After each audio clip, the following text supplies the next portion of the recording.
बता दें। परमपिता परमेश्वर की कृपा से, गुरुदेव के आशीर्वाद से, बोला है वहाँ से,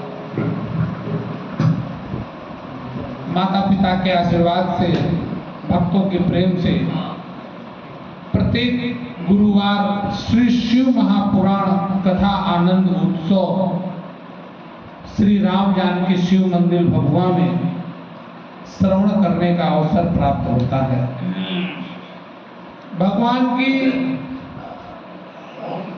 बहुत कृपा है,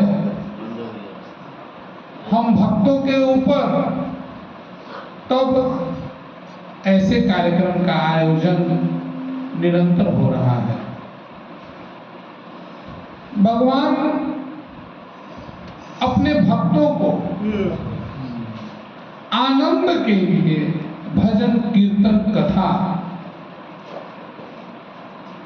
कालखंड से आज तक यह व्यवस्था बना हुआ है। इसका उद्देश्य यही है कि आप भगवान के प्रति समर्पित हो, लेकिन समर्पण के साथ साथ भगवान ने यह भी व्यवस्था बनाया कि हमारे बच्चे कैसे आनंदित हों। आनंद परमानंद में परिवर्तित हो, यह कथा और कीर्तन के माध्यम से भगवान ने निरंतर इसका उपदेश भगवान के सभी ग्रंथों के माध्यम से यह उपदेश अपने भक्तों को दिया कि निरंतर आप कथा कीर्तन पूजन करते रहे। माया जगत में मनुष्य हर समय व्यस्त है, लेकिन इस व्यस्त जीवन में वह कथा कीर्तन और भगवान का नाम ले रहा है तो वह हमेशा मस्त है, तो हमेशा मस्त।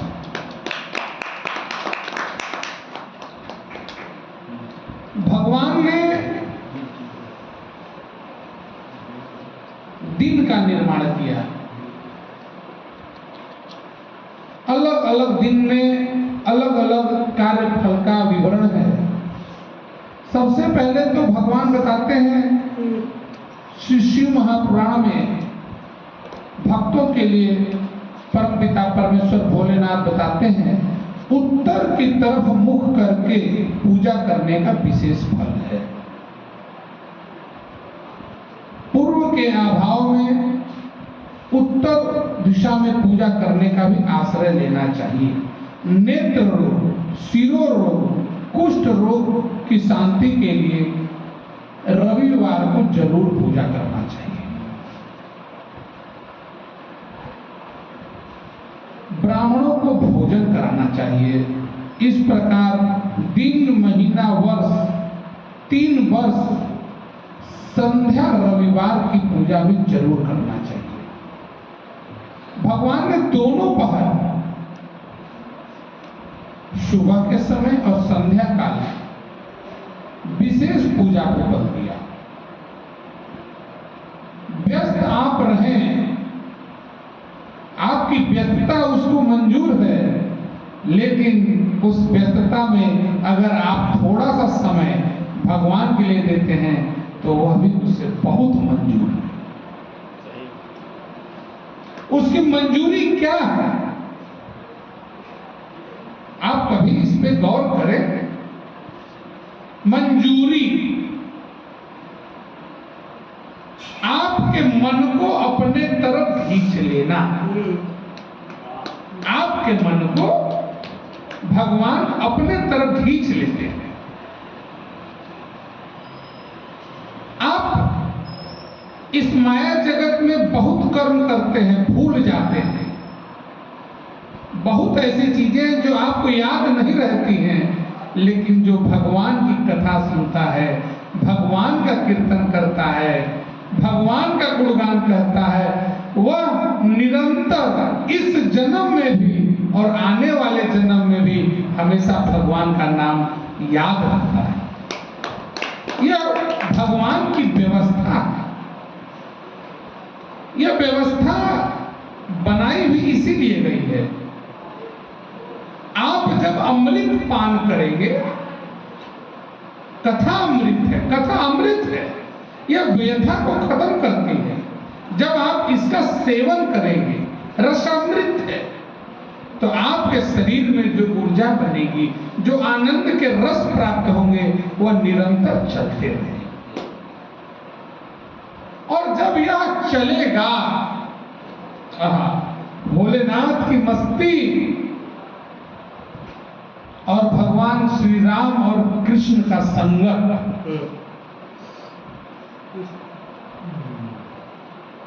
माता पार्वती और राधा रानी का आशीर्वाद और भक्तों का मेल जब होता है ना, तो वहां अमृत वर्षा होती है। रसिक इंसान भगवान के प्रति रसिक पागल हो जाते हैं, रसिक पागल। उसे कोई चीज अब ध्यान में नहीं रहता, उसे केवल वह कीर्तन और कथा का रस याद रहता है, वह उसमें खो जाता है।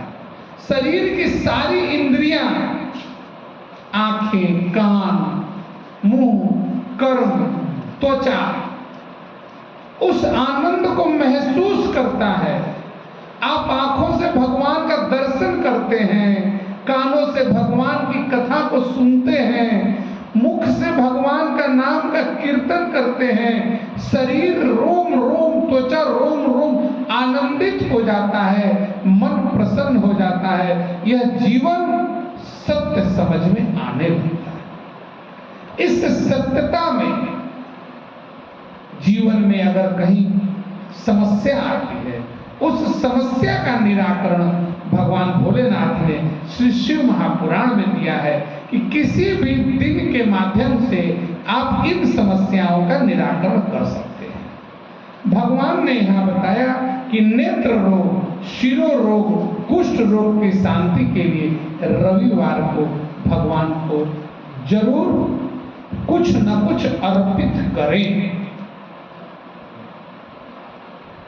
अर्पण और समर्पण, जब आपका भगवान के प्रति समर्पण होगा तो निश्चित रूप से आपका अर्पण होगा, उसे भगवान स्वीकार करेंगे और भगवान उस भोग लगाई हुई वस्तु में अपनी कृपा देते हैं भक्तों को। प्रकृति के हर क्षेत्र में, हर कण कण में भगवान का वास है, लेकिन जब आपका मन, आपका दिल, आपका चेतन अवस्था उस भगवान को कुछ समर्पित करता है कि यह भगवान आपके लिए मैं बनाया हूं, इसी पर एक बात याद आती है। माता पार्वती भोलेनाथ के लिए खीर बनाया करती थी और भगवान को अपने हाथों से खिलाती थी। भगवान भोलेनाथ उनसे बातें तो जरूर बहुत सारे करते थे, लेकिन जब भगवान प्रसाद को ग्रहण करते थे तो माता को एक ही बात कहा करते थे कि आपने जो यह प्रसाद बनाया है अब तक का सबसे अच्छा प्रसाद है, स्वादिष्ट प्रसाद है, मनमोहक प्रसाद है। माता पार्वती पूछा करती थी, मैं तो ऐसा प्रसाद हमेशा आपको ग्रहण कराता हूं, लेकिन आज इसमें क्या विशेष है? तो भगवान बोलते थे, आज इसमें आपकी प्रेम की जो श्रद्धा है, जो प्रेम की करुणा है, जो आपका इस प्रसाद में लगाव है, ऐसा मुझे महसूस होता है कि अब तक का सारा प्रेम आज इस प्रसाद में प्रवाहित हो रहा है।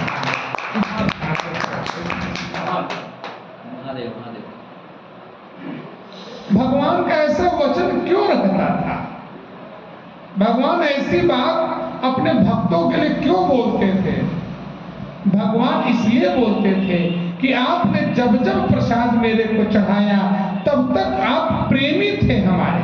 देखिए, जब तक आप भगवान के प्रेमी नहीं बनेंगे, भगवान को हृदय से आप अपने नहीं लगाएंगे, आप भगवान को अपने इस व्यस्त जीवन में कैसे कुछ अर्पण करेंगे? तो जब आप अपना कीमती समय भगवान के लिए निकालते हैं तो उससे उनको यह प्रसाद स्वीकार होता है, और जब यह प्रसाद स्वीकार होता है तब वह कहते हैं कि भक्त अपने सारे प्रेम को आपने इस प्रसाद में उतारा है, मैं पूर्ण रूप से प्रसन्न हूं और पूर्ण रूप से स्वीकार करता हूं। और आप गंभीरता से देखें, एक भक्त अपने भगवान को कुछ भी अर्पण करता है ना, तो भगवान जब उसे स्वीकार करते हैं ना, धन दौलत की कमी नहीं है भगवान को, जमीन जायदाद की कमी नहीं है भगवान को। भगवान अपने भक्तों के केवल भाव और प्रेम को देखते हैं और वहीं भगवान प्रसन्न हो जाते हैं। भगवान के प्रसन्न की ही कृपा है। मैं गुड्डू भाई, विष्णु भाई आपको बताता हूं, आप लोगों से निवेदन करना चाहता हूं, यह भगवान की ही कृपा है कि आप लोगों के मुखार बिंद से सरस्वती जैसी की कृपा से शब्द हम सभी का प्रयास भगवान के लिए है। इस सूत्र को भी समझना बड़ा जरूरी है। मैं हमेशा निवेदन करता हूं, आपका प्रयास भगवान के लिए है। भगवान के लिए आप भजन करते हैं, लेकिन उसके बदले में भगवान आपको भजन के सागर में भर देते हैं। आप भजन सागर हो जाते हैं, आप कथा सागर हो जाते हैं। उस सागर का ही नाम है भगवान। उसमें उस सागर से आप एक बूंद निकाल के स्वाद लेते हैं। आप एक भजन करके एक स्वादामृत करते हैं, अपने को आनंदित करते हैं। वह आनंद आपके शरीर के अंदर सागर रूप से भरा हुआ है। यह कथा में भी दो शब्द भगवान को निवेदित कर पा रहा हूं, लेकिन इस शरीर के अंदर बैठे हुए परमात्मा कथा को सागर के रूप में लेकर बैठा।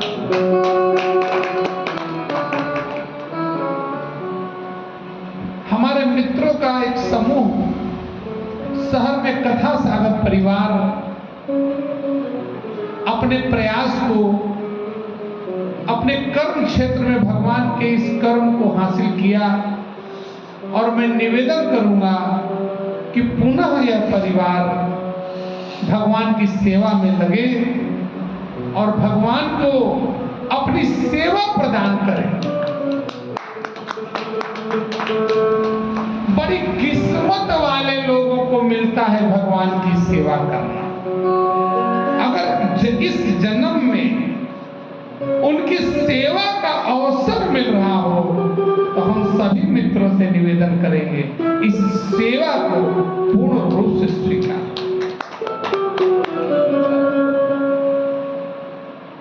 अरे कोई अपराधी जेल जाता है अपने कर्मों को करके, जज उसको जेल भेजता है। वह जब जेल को स्वीकार कर लेता है तो हम भक्त अगर उनकी काम के लिए आदेश आ रहा है उनका, तो क्यों न हम उनके भी कर्म को स्वीकार करें।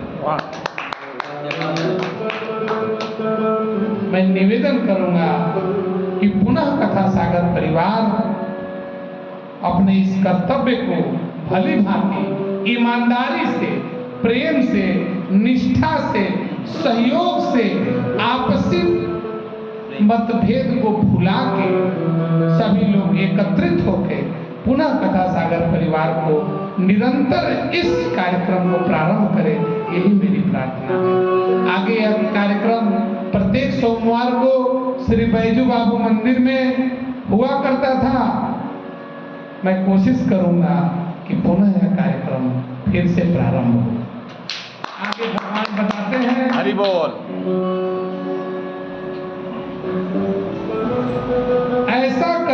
से प्रारब्ध प्रबल होता है और रोग नष्ट हो जाता है। देखिए, प्रारब्ध प्रबल होता है और रोग नष्ट होता है। यहां मैं निवेदन करना चाहूं कि रोग क्या है।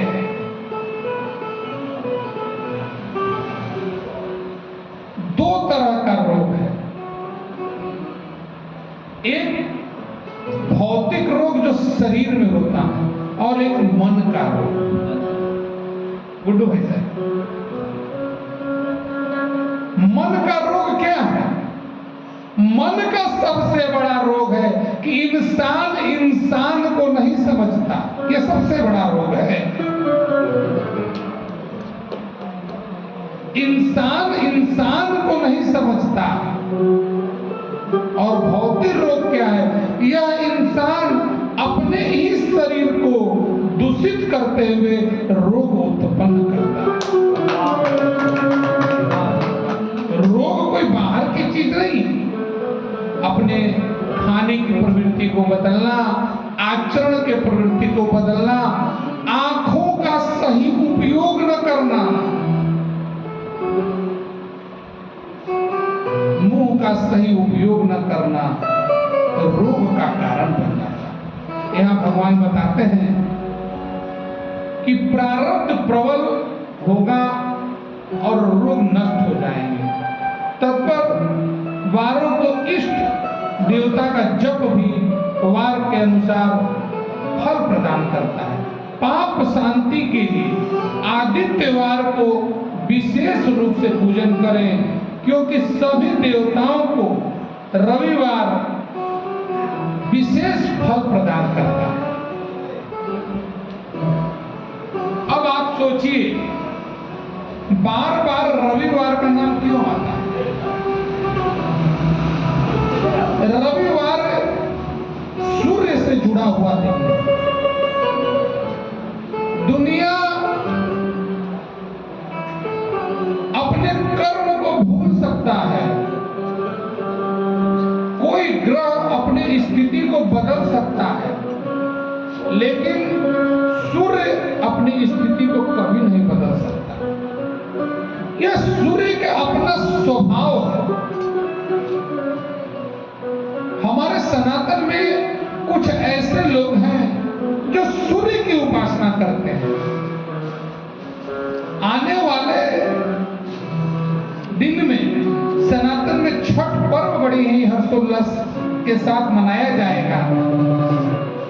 सूर्य की उपासना क्यों होती है? सूर्य की उपासना, सूर्य की उपासना के पीछे का मुख्य कारण है अस्थिर स्थिर एक जगह दृढ़ संकल्पित, एक जगह आत्मबल मजबूत, एक जगह अपने कर्म के प्रति निष्ठावान और अपने वचन के प्रति ईमानदारी। यह हमें सूर्य से देखने को प्राप्त होता है। सूर्य अपने ताप में कमी नहीं करता, सूर्य अपने प्रभाव में कमी नहीं करता, सूर्य अपने लाभ में कोई कमी नहीं करता। सूर्य अपनी ऊर्जा से सारे ग्रहों को निरंतर चलाने में कोई कमी नहीं करता। और तो और इस मनुष्य की पूरी प्रणाली, शरीर की पूरी प्रणाली सूर्य के हिसाब से चलती है। इसलिए सूर्य के मजबूत वाली स्थिति के कारण रविवार का दिन उपयुक्त बनाया गया। इसी उपयुक्त और अच्छाई के कारण ही रविवार को छुट्टी भी प्रदान की जाती है। कहीं न कहीं से रविवार के छुट्टी का भी एक विशेष महत्व यह भी है। बुद्धिमान व्यक्ति संपत्ति की प्राप्ति के लिए सोमवार के दिन लक्ष्मी की पूजा करें और ब्राह्मण को घृत अनादि का भोजन करावें।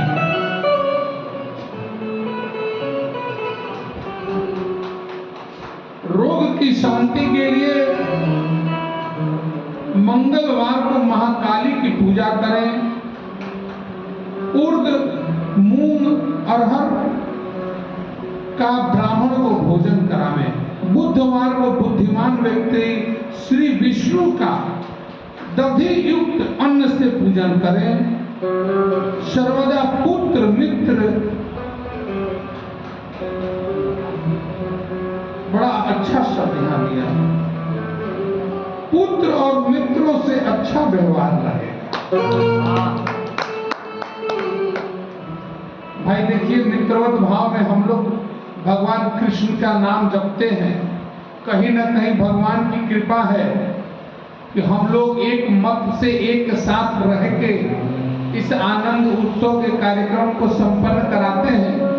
लेकिन इसमें कहीं ना कहीं भगवान विष्णु की कृपा है कि हम सभी एक साथ हैं, हमारे विचार मिलते हैं, हमारे कर्म मिलते हैं, तो यह कार्यक्रम संपन्न हो पाता है। आयु की इच्छा करने वाले पुरुष अपनी पुष्टि के लिए देवताओं को गुरुवार को पूजा करें, वस्त्र, दूध और घी से उनका पूजन करें।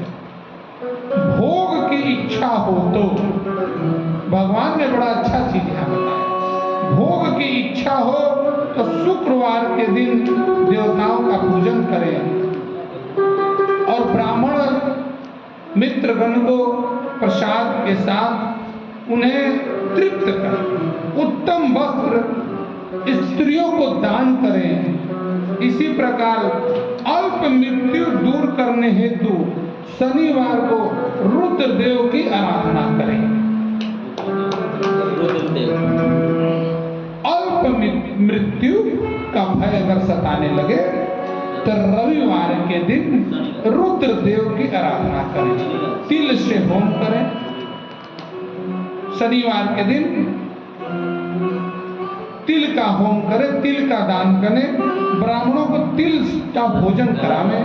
इस प्रकार तत्पर दिनों में देवताओं की पूजन करने से आरोग्य फल प्रदान होता है।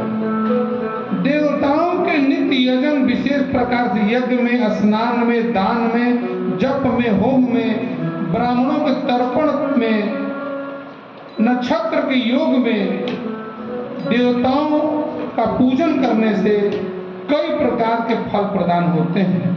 देश काल तथा पात्र के अनुसार द्रव्य, श्रद्धा तथा लोक के अनुसार कर्मों के उन रूपों में अभिभूत होकर आरोग्य आदि फल प्रदान करता है। आरोग्य का बहुत बड़ा बार बार शब्द का विमोचन भगवान ने किया। आप जब निरोग रहेंगे, सूत्र को समझिए, निरोग काया जब आपकी रहेगी तभी आप कथा कीर्तन भी कर पाएंगे, कोई कर्म भी आप कर पाएंगे। जब आपका कर्म क्षेत्र मजबूत करना है तो आपको निरोग वाली काम पर भी विशेष बल देना है। जब आप रोग मुक्त रहेंगे, तन मन शुद्ध और स्वस्थ रहेगा, तब आप कथा का आनंद कर्म क्षेत्र में, हर क्षेत्र में आप आनंद को प्राप्त हो पाएंगे। गृहस्थ को चाहिए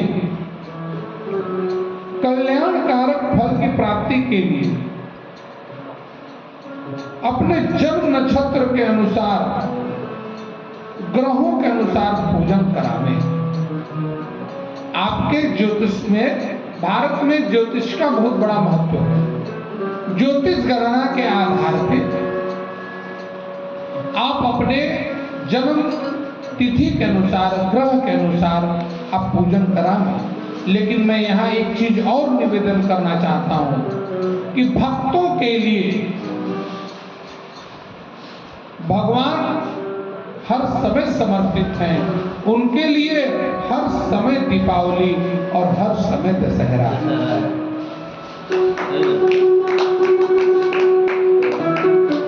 बस मन की प्रसन्नता भगवान के तरफ रहे। आपकी मन की प्रसन्नता ही तो भगवान को चाहिए। सभी मनुष्य को इन 7 वार के शुभ फल की इच्छा के लिए यथाशक्ति सदैव देव पूजन करते रहना चाहिए। देव पूजन श्रद्धा स्वर्ग के अनेक भोग, बड़ा अच्छा चीज यहां बता रहे हैं भगवान, स्वर्ग के अनेक भोगों को प्राप्त आप कर सकते हैं देव पूजन से, लेकिन देव पूजन से आप स्वर्ग की प्राप्ति कर सकते हैं, लेकिन भोलेनाथ की पूजन से आप उससे भी ऊपर उठ सकते हैं।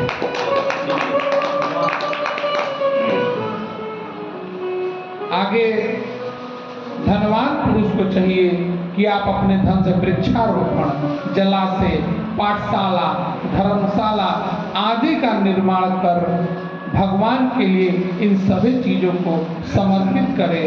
और आप इन चीजों का जब आप समर्पण समाज में करते हैं तो भगवान की आंखें सदैव खुली हुई हैं, वो इस चीज को देख रहे हैं और आपका इतना बड़ा समर्पण भगवान को आपके प्रति प्रेम बढ़ाने के लिए विवश कर देता है, विवश कर देता है। आज की कथा हम लोग यही विश्राम करते हैं, पुनः अगले गुरुवार को भगवान की कथा हम लोग श्रवण करेंगे। हरे कृष्णा कृष्णा कृष्णा हरे हरे, हरे राम राम राम हरे